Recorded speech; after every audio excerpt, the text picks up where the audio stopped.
ఏమక్క ఇలా వచ్చారు? గ్యాస్ అయిపోయింది, మీ ఇంట్లో ఇంకో గ్యాస్ సిలిండర్ ఉందేమో అని వచ్చానమ్మా. మీ తమ్ముడు భార్య నిన్ను అడిగి తీసుకెళ్ళమని. నేను ఎవరితైనా పంపిస్తాను, మీరు వెళ్ళండి అక్క. సువి, ఆవిడ గ్యాస్ అడిగితే నన్ను అడిగి తీసుకెళ్ళమన్నావంట. అక్క మీరేగా ఏదైనా అడిగి చేయమన్నారు, అందుకే. అలా అని అక్క నన్ను అడిగి తీసుకెళ్ళమంటే ఏమనుకుంటారు? రేపు ఇదే విషయం అత్తమ్మకి చెప్తే ఇంట్లో నీ పెత్తనం ఏంటి అని నిన్ను అడిగి తీసుకెళ్లాలని నన్ను తిట్టుకుంటారు. ఆవిడ అత్తమ్మ ఫ్రెండ్, ఇది కూడా ఆలోచించకపోతే ఎలా? ఇంకా చిన్నపిల్లవా సువి? ఏంటో.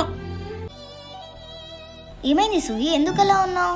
ఈ ఇంట్లో నేను ఎంత మంచిగా ఉందాం అనుకున్నా ఏదో ఒక కారణంగా అందరినీ బాధ పెడుతున్నా అండి. ఫస్ట్ లో అలాగే ఉంటుంది సువి, మెల్లిగా అన్ని అలవాటైతాయి. అక్కని ఎంత హ్యాపీ చేద్దాం అనుకున్నా ఏదో ఒక రకంగా నా వల్ల కోప్పడుతుంది. నేను అందుకే మనకి ఇలా అందరితో సెట్ అవ్వదని వేరేగా ఉందామంటే, నువ్వేమో అందరూ కావాలి, అందరితో కలిసి ఉంటే బాగుంటది అని అంటావు. ఎంతైనా వీళ్ళు మన వాళ్ళే కదండి. మనోళ్లే కానీ పరిస్థితులు మనోళ్ళని కూడా బయట వాళ్ళని చేస్తుంది. నా మాట విని వేరేగా ఉంటే మనం హ్యాపీ, వాళ్ళు హ్యాపీగా ఉంటారు.